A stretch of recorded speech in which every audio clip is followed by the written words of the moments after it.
Bueno, voy a hablar sobre el autor de Emotional Brain, que es el libro, el cual es Joseph Ledus. En este libro hablaban sobre las neuronas, sobre las vías del tálamo auditivos, hablaban sobre condicionamiento del miedo, hablaban también sobre, habían dado algunos ejemplos del condicionamiento del miedo. Entonces, bueno, vamos a empezar. Solo unos pocos enlaces neuronales separan cualquier grupo particular de las neuronas en el cerebro de la mayoría de los demás. Entonces, ¿cómo hace uno para averiguar los canales selectivos de flujo de la información en el cerebro que hay? Son miles de millones de neuronas y cada uno tiene un lugar a uno o más axones, fibras nerviosas que permiten a las neuronas tener una conexión realizada por un axón de una neurona a otra. Entonces, como conectándolas entre sí, ¿sí? Es mucho mayor que el número de neuronas y cada neurona tiene múltiples dendritas que reciben miles y millones de contactos sinápticos de muchos otros. Entonces las dendritas se encargan de recibir la información, o sea, como una cadena, por decirlo así. Aunque por lo general las neuronas tienen un solo axón, se ramifica extensivamente, permitiendo que muchos otros neuronas se influyan. Entonces, como había dicho, es una conexión. Cuando la potencial de axón alcanza los terminales A de los axones, una sustancia química llamada neurotransmisor. El neurotransmisor ahí sí se libera. Entonces el neurotransmisor difunde desde el terminal, desde las dendritas de neuronas adyacentes y contribuyen a la activación de lo potencial de acción en eso mismo, o sea, en los mismos. El espacio entre el axón termina de una célula, por decirlo así, su vecino, o sea, por el que está más cerca se llama la sinapsis. Por esa razón la comunicación entre las neuronas se conoce como la transmisión sináptica. Eh, bueno, en el libro también habla, como ya había dicho, del condicionamiento del miedo. Entonces, según Joseph, ¿por qué el condicionamiento del miedo es tan útil?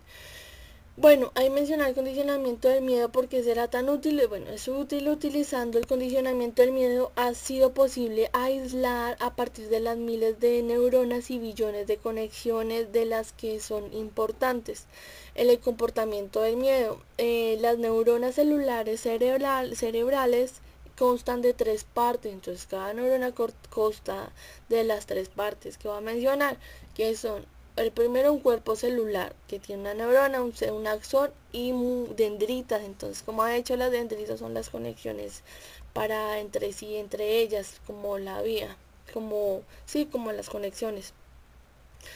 Eh, bueno, ahí también hablaba sobre un ejemplo que hacían de un perro. Entonces, por ejemplo, tú pasas por la casa de un vecino cualquiera, pero entonces un día el perro te muerde. Si te muerde, es probable que tengas cuidado cada vez que vas a pasar caminando a la propiedad de su dueño o la casa, el patio, y así a simple vista el animal o el sonido del animal también.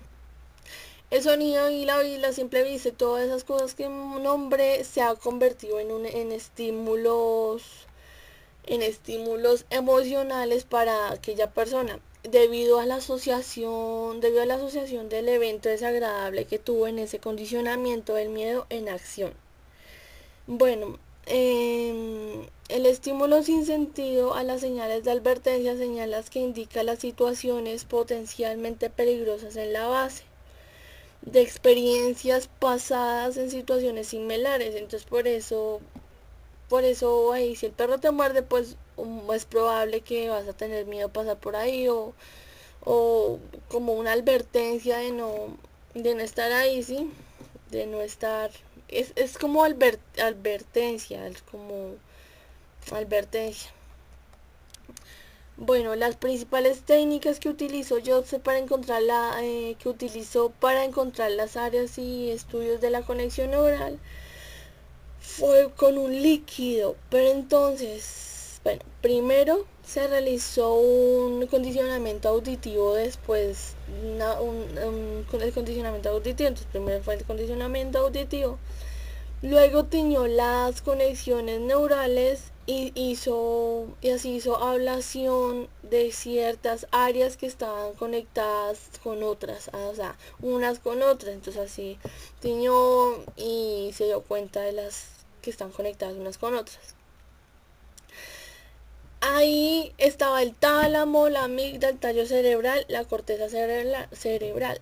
Y ahí fue cuando inyecta el trazador trazador, o sea, líquido que es llamado WGA en el núcleo central, pero esta vez estaba trazando conexiones a la dirección inversa, desde el área del determinado de un camino de regreso a los cuerpos celulares que dan lugar para el trazado, y así hace su recorrido en esa dirección. Pero bueno, pero cuando hizo inyecciones en otra subregión, la amígdala, en el núcleo lateral había célula naranja. También se encontraron cuerpos en el tálamo. Entonces, cuando encontraron cuerpos en el tálamo, pues ahí se, como se hizo un descubrimiento, porque podía viajar en el tálamo para el núcleo lateral de la amígdala. Entonces ahí cuando hicieron eso, dijeron que ahí podía ser el estímulo auditivo, puede viajar desde el tálamo para el núcleo lateral de la amígdala.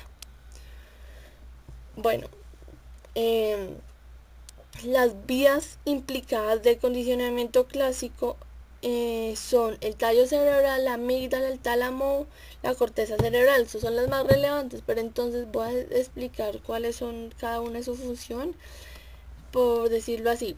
El tallo cerebral, la función del tallo cerebral conecta, bueno, ¿qué es? Primero que todo, el tallo cerebral conecta la médula espinal con el resto del cerebro, aunque es más pequeño de las tres principales de esto, ¿sí?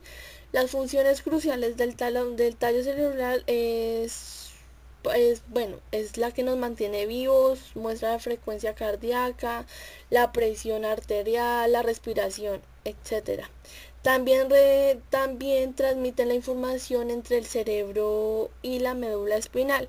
Entonces, por eso es muy importante para la supervivencia de uno, porque también manda mensajes a los músculos, a los órganos.